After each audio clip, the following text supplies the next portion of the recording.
Overall, everyone, the Nintendo 2DS is easily one of my favorite consoles ever made, and it's funny because this was kind of almost looking to be an April Fool's joke if you all remember when Nintendo actually made it. So on its initial release of, many years ago, back I think in 2013, this was a very interesting concept that Nintendo kind of pushed out. Now, although it really wasn't an April Fool's joke, they actually ended up making it officially. I still think that this was a very interesting approach from Nintendo, and it kind of showcased a few things. One, that this type of hardware itself, cheaper, hardware, with the same capability as the more expensive one, can actually sell fairly well. But the other thing that was very interesting towards the end of the 2DS, and mostly the 2DS XL's, lifespan, is that nobody really cared about that 3D toggle. Nobody really cared about the 3D-esque version of those games. They just cared about having good quality games. And I think Nintendo kind of learned from that. And they kind of stemmed away from having these weird gimmicks. And I do think the success of kind of the 2DS, but mostly the 2DS XL, kind of showcased Nintendo that, hey, as long as we make some really good games and we make a really good experience, the little 3D toggles, the little extra gamepad thing that you have, those types of things, they're not really necessary for the most part. So I would 1000% still recommend buying any sort of the Nintendo 3DS or 2DS lineup. I've been playing so many 3DS games recently, and having the ability of playing them on my 2DS, mostly on my 2DS XL, is still a very nice experience. In fact, I kind of like using my 2DS XL, although it's not the 2DS, but 2DS XL more than my 3DS XL at times. So if you still want to buy a 2DS, if they're still available, I'll leave a link in the description. If not, hopefully you can buy them on eBay somewhere. Now with the 2DS, this specific console came out in 2013. Now the thing and the main, selling point of the 2DS over the 3DS was kind of two things. One, it was a newer type of body. So it was an older style body. So it wasn't a new body, but it was a different styling than its previous version. And maybe some people preferred something like this, or was just a flat, non-folding gaming console. I don't know anybody who actually preferred this over the 3DS, but it was still, an interesting thing to look at. But the main reason I think why Nintendo made this and why people ate this thing up was because of its price tag. It was substantially cheaper than the 3DS at that time. And the 3DS, I don't think, maybe it was, pricey definitely at that moment, but this thing retailed for $130. But apparently by 2016, less than 3 years after this thing's initial release, this thing ended up selling for $80. And I think I saw a lot of deals where this thing cost even less than that. So when you think about the Nintendo 3DS, everything that console brought from, I think whenever that console initially came out, I think around 2011, this thing a few years later ended up bringing the same type of capability, minus the folding and minus the 3D toggle and minus that good of a resolution screen, to be honest too, and ended up coming down to $130 and then eventually down to $80. And I think that was a very, very nice thing. By the time it got down to $80, I think the 2DS XL also came out around that same time too, probably within a year or so. And by that point, they were only selling the 2DS and 2DS XL. I think by that moment, they weren't even selling the 3DS anymore in stores. So that was also another crazy thing. The fact that Nintendo, the main expensive console, they weren't even selling anymore is honestly very, very surprising. Now the panels on this thing are fairly decent. Like I said, they're definitely not that great of a resolution, but on the top one, you had a 3.53 inch LCD panel. That resolution was 400 by 240, and the lower panel was a 3.02 inch, touchscreen. So that one was 320 by 240p.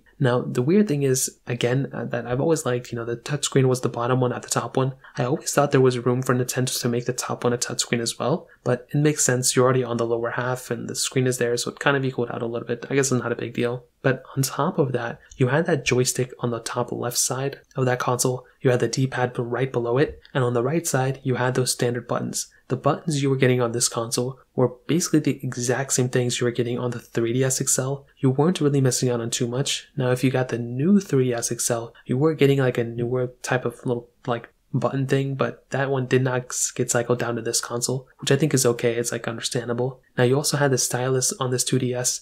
You had the, standard bumpers on the top. You had the charging port that came with every single Nintendo console at that time for the most part since the DS. And on the back, you had that camera. You had a camera on the front as well. And that was it. Most of the time, you're probably just only looking at the back to either, find a way to put the micro SD or standard SD card inside of this thing, or to also put the game card in this thing as well. And when I tell you, the gaming selection behind the 2DS is still insanely impressive. I am so shocked about how good of a job Nintendo did with the whole entire 3DS games, because when you think about it, a game or a console like the 3DS, I mean, you wouldn't really think this would be Nintendo's focus, but you have to remember during Nintendo's lifespan, when they went ahead and, you have to think about the console that was being sold during this time too. It was the Nintendo Wii U. The Wii U was basically that gaming console that Nintendo, I think for the most part, threw everything they had in. And when you look at a console like the 3DS, you wouldn't think that would be Nintendo's focus, but towards the end of the Wii U's lifespan, probably not even towards the end of it, I would say like less than midway through it, Nintendo kind of shifted focus and they really wanted people to buy the 3DS. That's why I think they made the 2DS,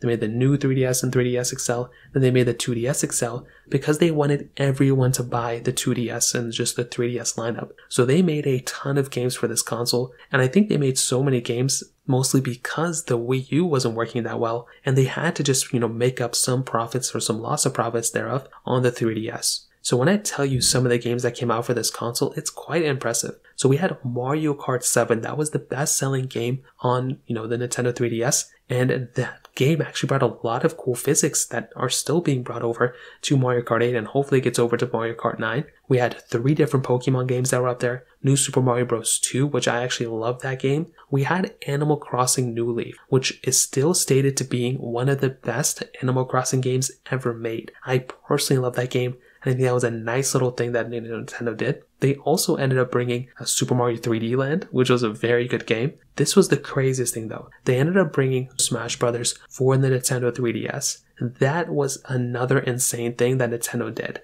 We've never seen a Smash Brothers on a portable console before, and this was the first time we got it. Eventually they did bring it out for the Switch, but this was the first time they ever did it. And if you think about it, this was the first time and the last time they've ever done it for a, main portable console. The Switch is supposed to be like a hybrid console.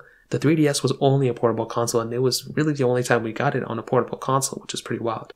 We also got some remakes of some games. Legend of Zelda Link Between Worlds, I love that game a ton. But we also got Super Mario Maker for the 3DS, which personally I think Nintendo wasn't going to bring over to the 3DS, but it's like they kind of had to, because I think they just kind of had to make up for losses. They just had to make as many games and reports for the Nintendo 3DS. But I think Nintendo did a tremendous job with the 3DS lineup, and with the 2DS, you have the ability of playing all of these games on this console. Now, the eShop recently just closed, so that's probably one of the biggest changes in developments that's happened recently. But I look at something like the Nintendo 2DS, and although this isn't like the first console I would recommend people to buy, if you have the money, I would recommend buying the, Nintendo Switch. That thing still has quite a bit of a future ahead of it, and the gaming library behind that console is crazy. But I look at a console like the Nintendo, 2DS, and I'm still very happy with the way Nintendo has approached this console. They brought so much stuff to the table, and I still think this console is worth buying. If you have the money to sink into the whole entire gaming library, it's still a very good console, and I'm a humongous fan of it. Like I said, it wouldn't really be the first console I would recommend people to buy,